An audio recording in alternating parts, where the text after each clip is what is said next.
సంవత్సరాల తరబడి ఎన్ని మందులు వాడినా మీ మోకాల నొప్పులు తగ్గట్లేదా? ప్రాణ పెయిన్ క్లినిక్ లో అత్యాధునిక చికిత్స. కర్నూలు సాగుకి 1,00,000 కారణాలని జగన్మోహన్ రెడ్డి గారు ఓడిపోవడానికి 1,00,000 కారణాలు ఉన్నాయండి.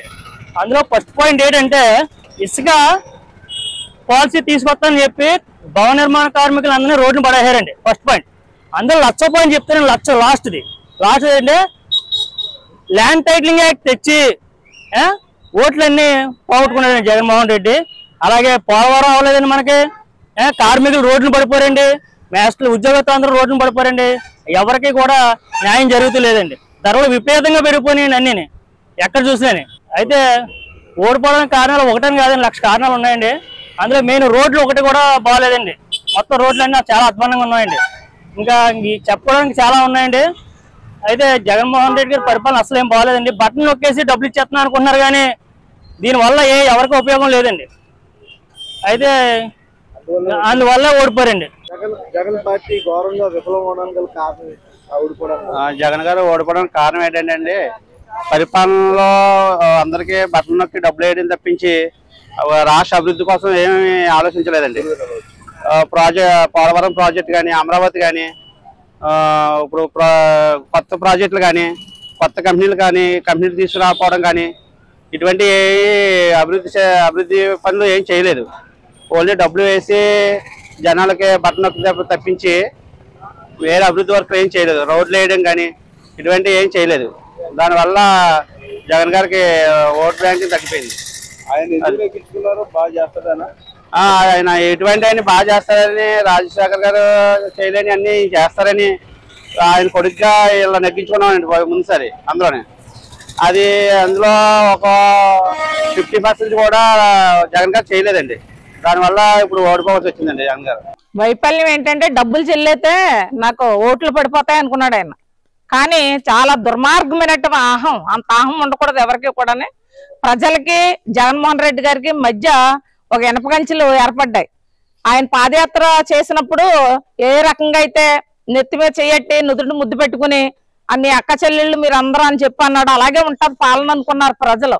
కానీ ఆయన మొత్తం భూస్వాములకి తాతలాగా వ్యవహరించాడు. ఆయన చాలా దుర్మార్గమైనటువంటి అహంతో, ఆ అహంభావమే ఆయన్ని ఈ రకమైనటువంటి ఈవేళ ఘోరమ ఓటమి, మామూలు ఓటమి కాదు. ఒక సిట్టింగ్ ప్రభుత్వం, అధికార పార్టీ ఒక ముఖ్యమంత్రికి తగిలినటువంటి ఇది మామూలుది కాదు. 11 సీట్లతో పరిమితం అయ్యారంటే చాలా అన్యాయం. ఇది చాలా అంత అన్యాయంగా ఘోరంగా ప్రజలు ఈ దుర్మార్గం ఉంచకూడదు అనుకున్నారు. ఆ రకంగా దెబ్బ కొట్టారు. అది ఏ వైఫల్యాలు ఉన్నాయి ప్రధానంగా ఇది అహం ఒకటి తీవ్రమైంది.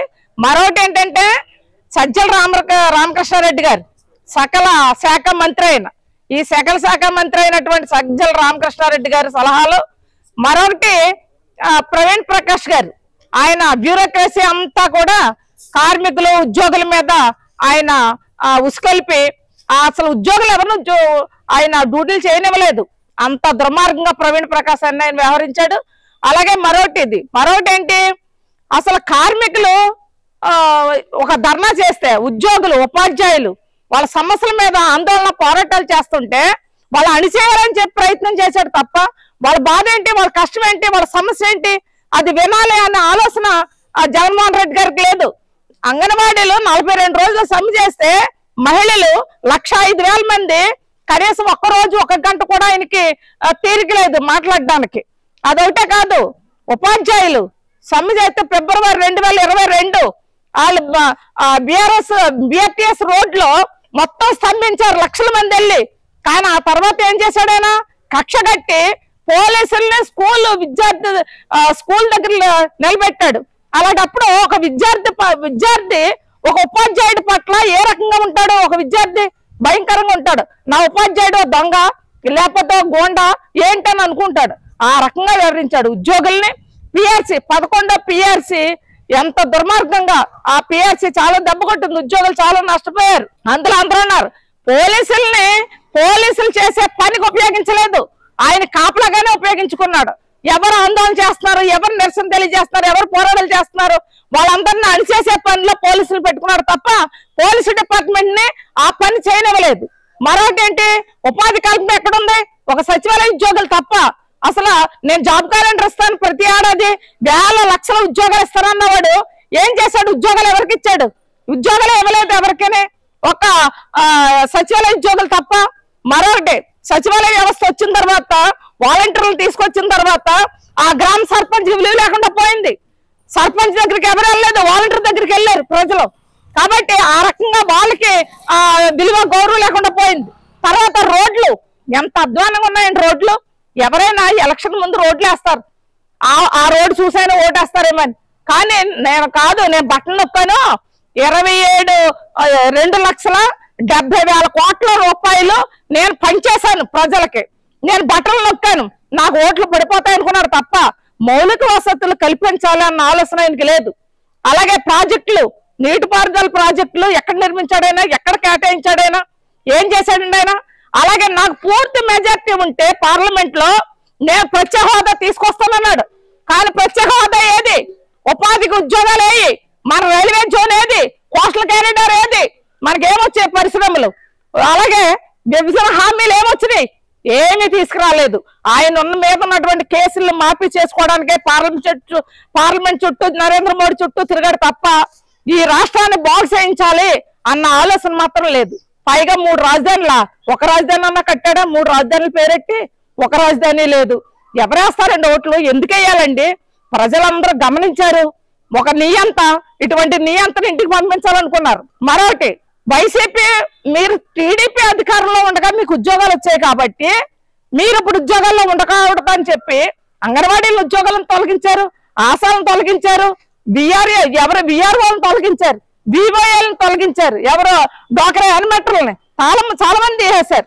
ఇప్పుడు కూడా చెప్తున్నాం, ఆల్రెడీ టీడీపీ నాయకులు అనేక గ్రామాల్లో మీరు వైసీపీ హయాంలో వచ్చారు కాబట్టి ఉద్యోగాల్లోకి మిమ్మల్ని మేము తీసేస్తామని చెప్తున్నారంట, లిస్టులు తయారు చేస్తున్నారంట.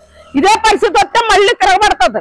అది ఆ పరిస్థితిలో ఆ జాగ్రత్తలు తీసుకోవాల్సిన అవసరం టీడీపీకి ఉంది. అలాగే ఎవరైనా ఆందోళన పోరాటాలు చేస్తామంటే గౌరవించాలి. అలాగే ఇసుక నూతన ఇసుక పాలసీని తీసుకొచ్చి భవన నిర్మాణ కార్మికులకు ఉపాధి లేకుండా చేశారు. అలాగే ఈవేళ పబ్లిక్ సెక్టర్ ని మూసేసి ప్రైవేట్ సెక్టర్ ని విస్తరించిన తర్వాత ఈవేళ కార్మికులు వాళ్ళకి లేబర్ డిపార్ట్మెంట్ కార్మికులకు అండగా లేదు. యాజమాన్యం దుర్మార్గంగా అనేక పరిశ్రమల నుండి కార్మికులను తొలగిస్తూ ఉంది. ఇప్పుడు ర్యాక్ గానీ ఎన్ఎఫ్సిఎల్ గానీ అనేక పరిశ్రమల్లో ఉద్యోగులనే తీసేస్తా ఉన్నారు. లేబర్ డిపార్ట్మెంట్ ముద్రపోతుంది అంతే తప్ప వాళ్ళు దీని కారణం రాష్ట్ర ప్రభుత్వం. కాబట్టి ప్రభుత్వం వైసీపీ దుర్మార్గంగా ఓడిపోవడానికి ఆ సలహాలు, నేను 42 రోజులు అంగన్వాడీ సభలో ఒకటే చెప్పాను, సలహాలు ఇచ్చి వాళ్ళు మార్చుకోండి.